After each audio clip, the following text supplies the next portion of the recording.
Jesus is essentially, the gesture of, God, extending his merciful hand towards his, flawed human creation.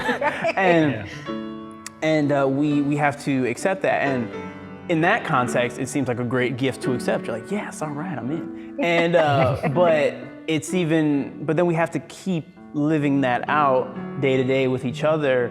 And that's really where the hard part comes, because it's not as easy as, you just love everybody. It's like, well, no, actually love everybody. Yeah. And that doesn't even mean just saying nice, vapid things all the time. Right. It's more like being with people they've wronged you, and now you have to, let's just breathe and just try to get through this, and I'm not gonna hate you, I'll give you the benefit of the doubt. Right.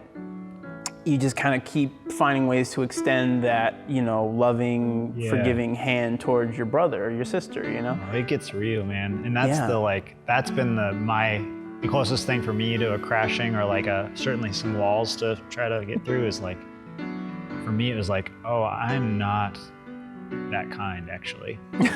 I'm not that patient, actually. And I really thought I was like, because I had built myself up as this, I'm the community guy. I'm great. I'm gonna be good at this.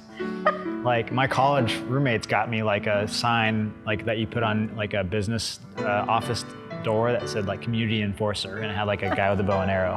I don't know why I like a bow and arrow, but I really, I knew I wasn't perfect, but I just felt I was coming in pretty confident, I'm gonna be good at this.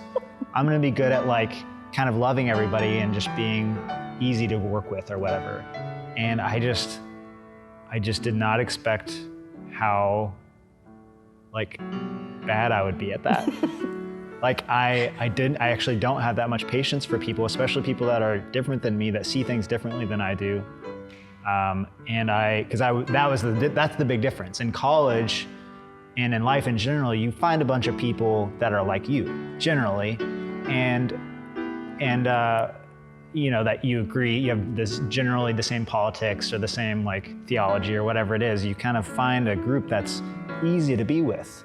Why would you make it hard on yourself? If you're different than us, then go find some people that are like you, and then we'll stay over here, and then we won't have to do this conflict thing so much. And you'll still have conflict with people, but when you really see things a really important thing very differently, or you have a very different communication style, man, it gets real. And the hard part isn't that, for me, it isn't that, oh, I can't deal with this person and that's what makes this hard.